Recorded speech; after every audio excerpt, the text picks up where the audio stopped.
Welcome, everybody, to another episode of the Lunch Table Podcast. In this episode, we are finally reviewing the season or series finale of Hello Tomorrow, episode 10.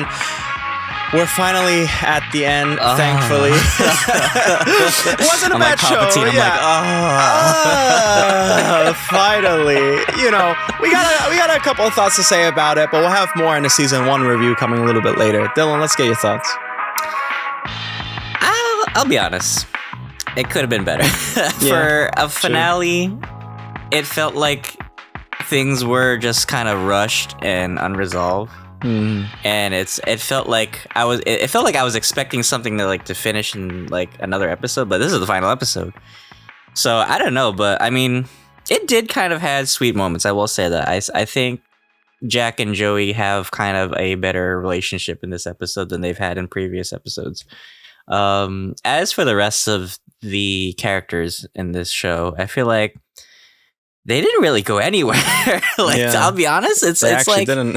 If anything, they're probably in a worse place than where they were. True. And it feels like this whole scheme. I don't know. It just like it could have been planned better in my opinion. Actually, I would have preferred if things had gone worse in this episode. That would have hooked me more. And I'm like, oh shit, what's gonna happen in a possible season 2? Right? We don't even know if there's gonna be season 2. Like you said, this could be the it for the series, mini series. But if they had just made it a little bit more, I don't know, like surprising or shocking, like shock value. I don't know. I think it could have held me more, and I could have been like, oh, okay, well then, maybe this is what it was leading to, right? But it just felt very, I don't know, very monotone for a finale. But I want to know what your in-depth thoughts are. So go ahead. Yeah. Well, I think if anything, this episode, they're playing with an idea of selling the dream. We talked about this so many times, and I feel like this episode's very symbolic. Maybe it didn't translate as well as they thought it should have, especially with the other episodes that were kind of lackluster. But for the most part, I felt like there was a lot of things that you could say, oh, this is a metaphor for this is a metaphor for that. And I think that's how it was supposed to be taken as. And that's why they didn't want to make the actual ending more drastic like I thought it would have been, probably because it would have diminished the meaning of something, right? Because I think if something happened that was drastic, it would have been like, oh, nature takes its course. All right, you're screwed forever. It's like very like sad. Instead, it's like you have to live sometimes in this limbo state to feel happiness. And so that's how I kind of took it. And especially like there was a character here that for all intents and purposes was basically like in a limbo state for the longest time. And then they finally, was it the best episode ever or a season finale ever that I've ever seen? No, not at all. That's why I kind of take it as like a mini series. A mini series, you could do a lot of experimenting and it's almost as if it's like a short film, right? Some things are subjective in a way. Maybe this is why there was a problem figuring out exactly why are they doing like wasting time here and there. It's probably because it's a mini series, but they actually apply a lot of things that seem very linear and just, television-esque that, just say, okay, this is that. So maybe that's like I think their language has failed there.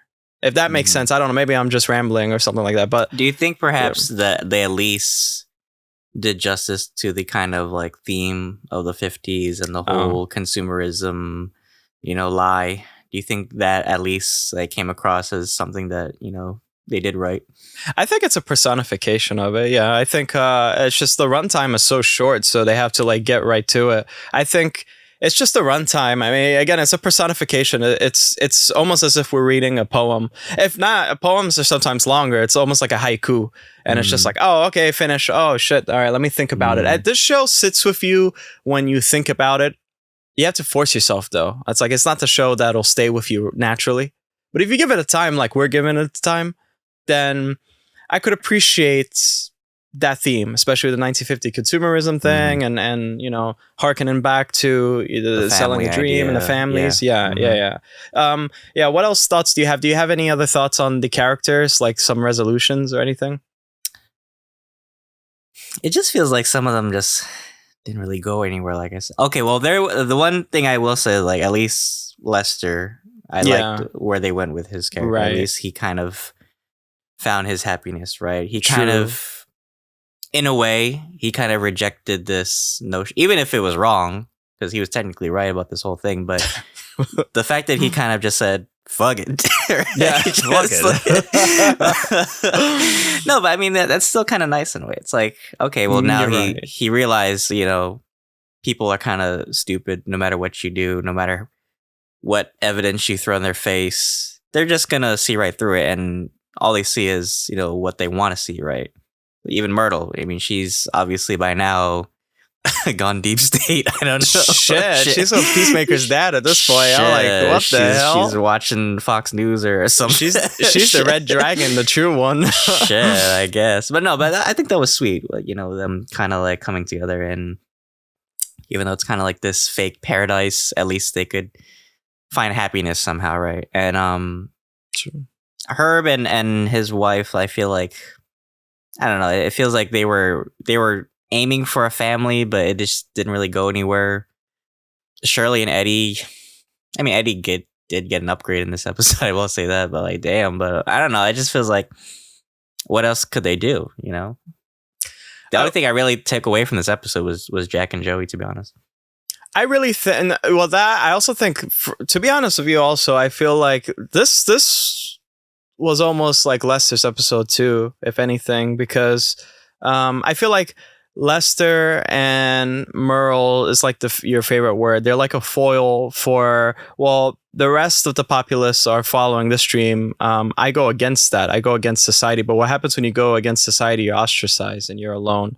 And you cling on to things that aren't, they're just materials. They're just materialistic. And it's like, at the end of the day, it's like ignorance is bliss in a way. Yeah. And I found love. Mm-hmm. Look how lonely I was. I was fucking a dog and now I have Myrtle or whatever that was, because that was so weird. I was like, are you a moron, dude? Shit. But yeah, no, but I really enjoyed it, that part.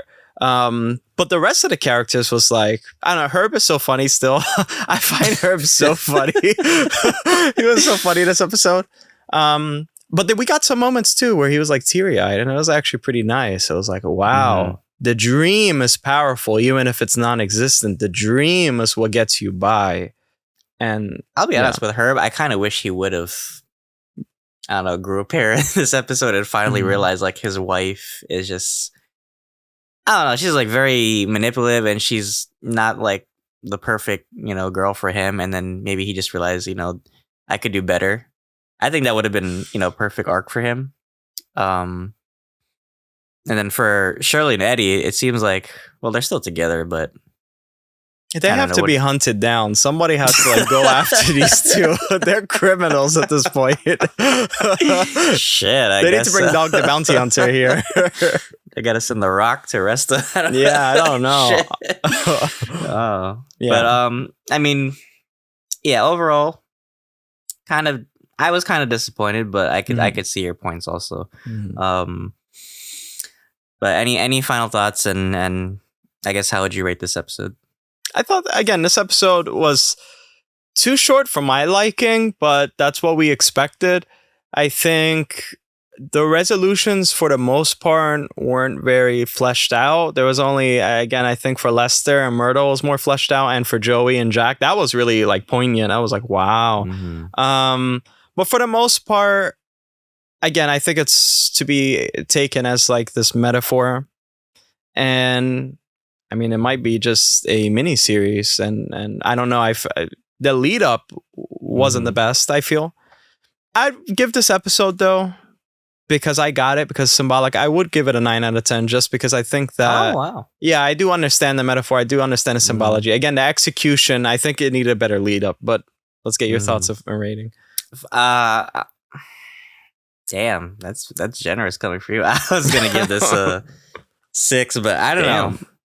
Yeah, whatever. I mean, it was kind of sweet. I did enjoy the themes, like you. I think this is a great like miniseries, and the world building is really cool, and I think it has a lot of great elements. I just think, like you said, it was very rushed.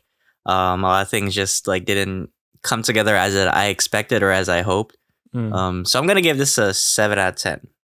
But I can't wait to hear what your rating is for our season review for the show. But right.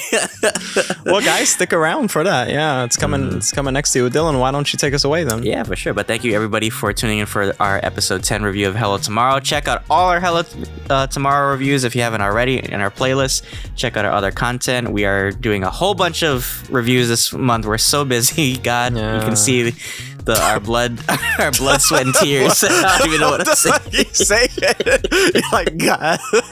That's how you know we're busy, because I don't even know what the fuck I'm saying right now. But yeah, guys, check us out wherever you check your podcasts on: Apple Podcasts, Spotify, Anchor, and of course, and YouTube. Check out our social and Instagram as well. But yeah, thank you so much, and until then, thanks very much.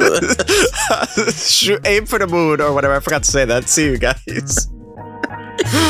Aim for the moon, burn in the sun.